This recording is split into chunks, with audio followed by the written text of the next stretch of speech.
Imaginemos la situación. Un periodista con una larga trayectoria se enfrenta a una decisión que lo cambia todo. O sigue en silencio o rompe con el prestigioso medio para el que trabaja. Bueno, pues vamos a desgranar la historia de Raffaele Oriani y su potente crítica a la cobertura mediática del conflicto en Gaza. Esta frase, que es durísima, es la que lanza Raffaele Oriani, un veterano periodista italiano, en su libro Gaza, la scorta mediática.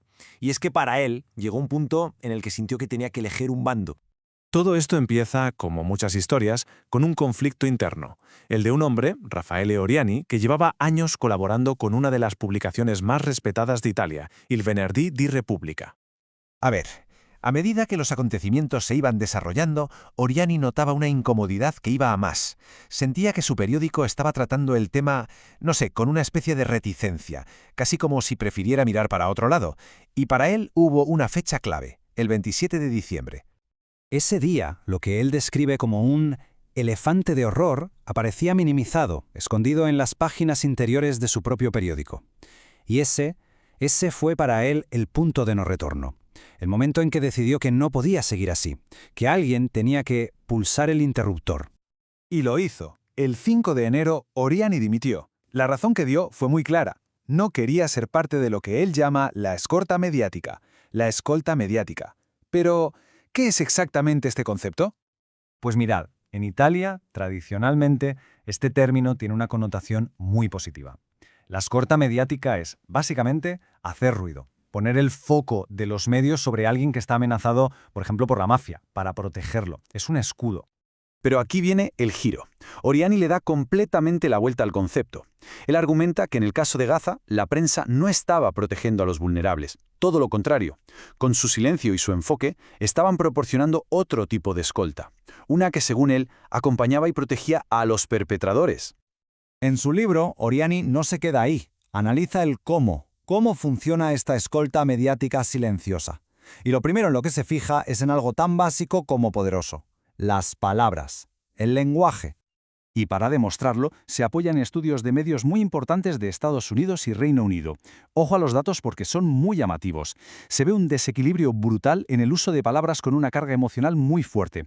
Términos como masacre o carnicería se usaban de forma muy diferente según quiénes fueran las víctimas.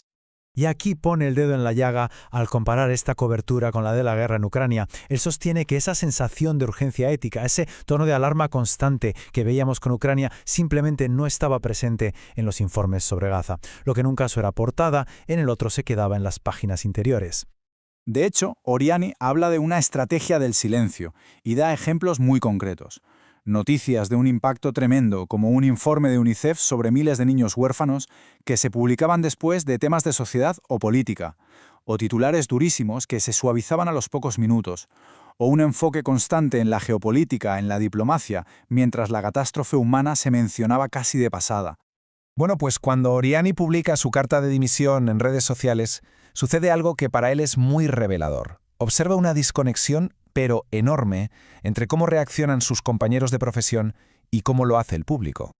Pensemos en esto. En su redacción había más de 300 colegas. Pues bien, de todos ellos, solo 15 le respondieron. 15. Y la mayoría por privado. Pero ahora vayamos a la reacción del público en redes sociales. El contraste es brutal. Su carta tuvo más de 1 millón de visualizaciones y miles de comentarios de apoyo. Para Oriani, la explicación de esta brecha era muy clara. El público ya sentía que la prensa le estaba fallando, que el rey estaba desnudo, vaya. Su carta en realidad no estaba revelando nada nuevo, solo estaba poniendo en palabras algo que mucha gente ya percibía.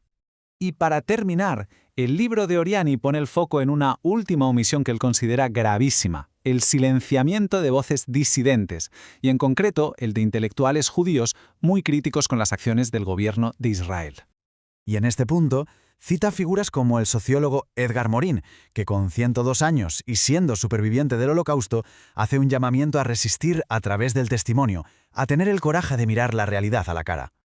Y otro ejemplo que él pone, y que dice que fue muy mal interpretado o directamente suavizado en la prensa, es el discurso de Jonathan Glazer al recoger su Oscar. Unas palabras que buscaban precisamente romper ese supuesto secuestro de la identidad judía para justificar el conflicto. Al final, a través de todo su viaje personal y profesional, el trabajo de Raffaele Oriani lo que hace es dejarnos una pregunta fundamental sobre la mesa, una que resuena con fuerza hoy en día. En tiempos de conflicto, ¿cuál es realmente el papel y el deber del periodismo?